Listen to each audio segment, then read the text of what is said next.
If your son wants to earn a college football scholarship, you've probably heard you need to get noticed and get more exposure. But the truth is, most players aren't doing the right work the right way, or they're simply not doing enough to get in front of more college coaches.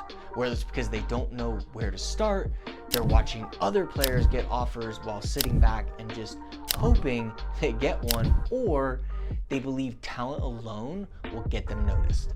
They're missing the most critical piece. What if I told you the biggest thing holding your son back isn't his talent, stats, size, or connections, but the way he thinks about the process? Well, in this video, I'm going to share the secret that no one talks about, that I used to earn a D1 football scholarship at just 750 pounds in the SEC at Ole Miss, and how 83% of the players I mentor earn scholarships as well, with 42% going Division I. Now, I know this is going to sound crazy, but you can't attack the recruiting process the same way you attack getting better on the field, because if you do, your son is going to have a really high chance of quitting the marketing, the business side, and the outreach, and losing out on a lot of scholarship opportunities. What do I mean by this? Well, I think it's important that we start with understanding the actual definition of winning and the traditional way that most people think about it. So, gaining, resulting in, or relating to victory in a contest or competition. And so this is how most people look at winning, right? You go out onto the football field and you win the game or you lose the game. However, in business, in marketing, and sales, it doesn't work that way. And I really struggled with this early on because I always had this idea that winning is black and white, just like everybody else. However, I quickly learned, and I had somebody sit down with me and share with me, that really challenged my ideas of winning. So in sport, yes, it's winning, you win or you lose. But in business and marketing and outreach and the recruiting process, you can't look at it that way. So winning is essentially continuing to move forward and learn ways not to lose. Whereas the only way that you actually lose in business, in marketing, and sales is if you quit. And it's the same thing with the recruiting process. As long as you're continuing to move forward, as long as you're continuing to do outreach and continuing to market yourself, whether you're having a lot of success or not, you're actually winning because you're making progress. Whereas if you quit, that's the only time you lose. You don't lose when you get rejected by a coach, when you're not getting a lot of responses. You're just learning how not to lose. I'll give you an example. When I was at Ole Miss for 2 years in a row, I kept thinking that in camp I was going to move up and maybe not be on the practice squad. But for both years, I ended up going right back to the practice squad. And I remember feeling like a failure, feeling like I lost and I'm a loser. However, I just learned how not to continue to lose and be on the practice squad. And at the end of the day, you only fail if you quit. Many high school football players that I speak to before working with us have sent, 10, 20, 30 DMs or emails and aren't getting responses, or coaches tell them they're not interested and they feel like they've lost. And so they've quit. They quit doing the outreach and they gave up, when in reality, they were actually making real progress towards a goal, and they just weren't looking at it as finding ways to get better with the outreach, better with the marketing. Instead, they just said it didn't work and quit. And when you quit, that's the only time that you lose. So recruiting, which is essentially just marketing and sales, isn't win or lose. You only lose if you quit. You'll always continue to win if you keep getting better, you keep learning from your mistakes, and you keep moving forward. It's about continuous learning and improving. So then the next obvious question is, Richie, well, I get it. I want to continue to learn. I want to continue to get better. I want to continue to improve at the outreach process.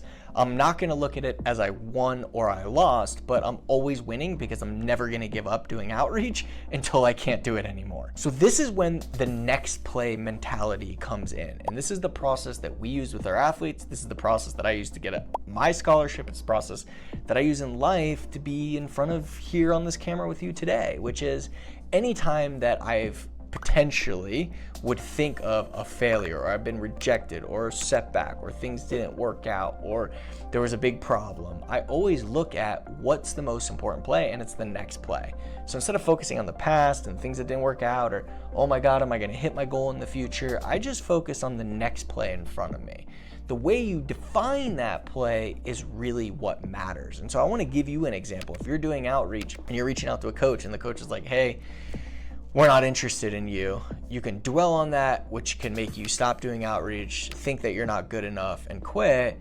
You could say, okay, what can I learn from this to get in front of more coaches?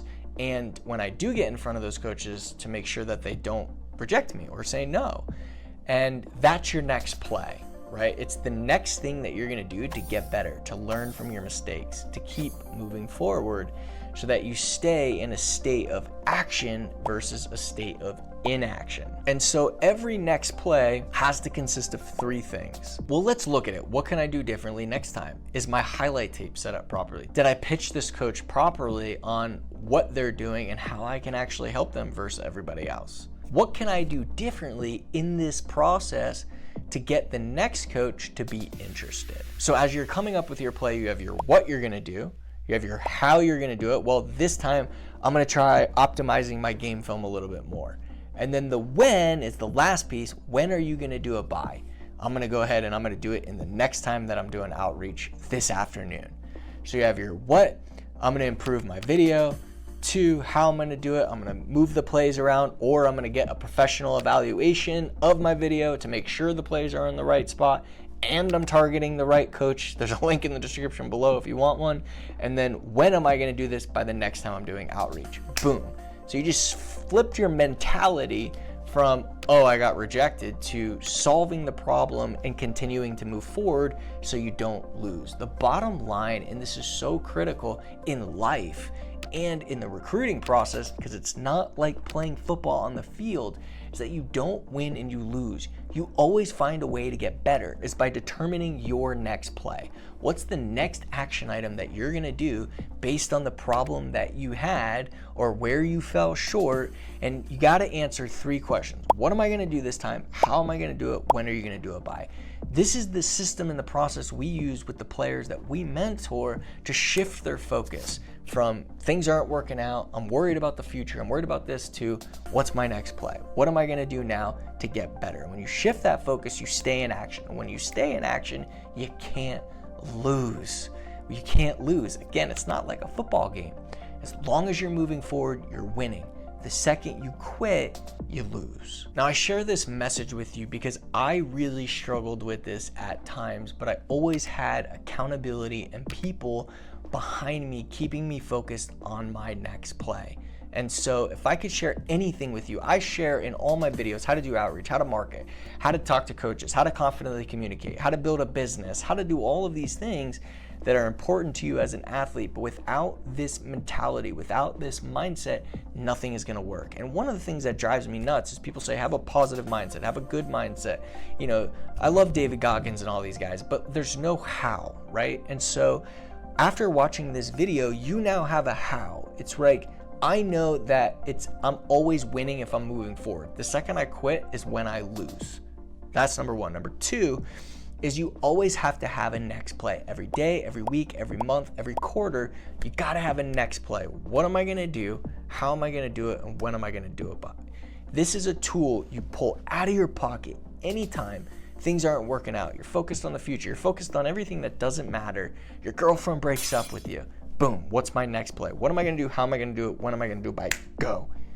Frustration and overwhelm and stress comes from not knowing what to do next. This is why we determine a next play weekly and sometimes daily for the athletes we mentor. So they never get overwhelmed, they never get confused, they never get frustrated. Why? Because they always have a next play. Now, to make this easier for you, I created a checklist of exactly what you need to do to execute this next play mentality, how to choose a what, how to determine a how, and to always choose the right when. So I'll leave a link in the description below that you can download that for free as always. Now, if you enjoyed this video and you want to watch more videos just like it, make sure to subscribe and hit the bell notification.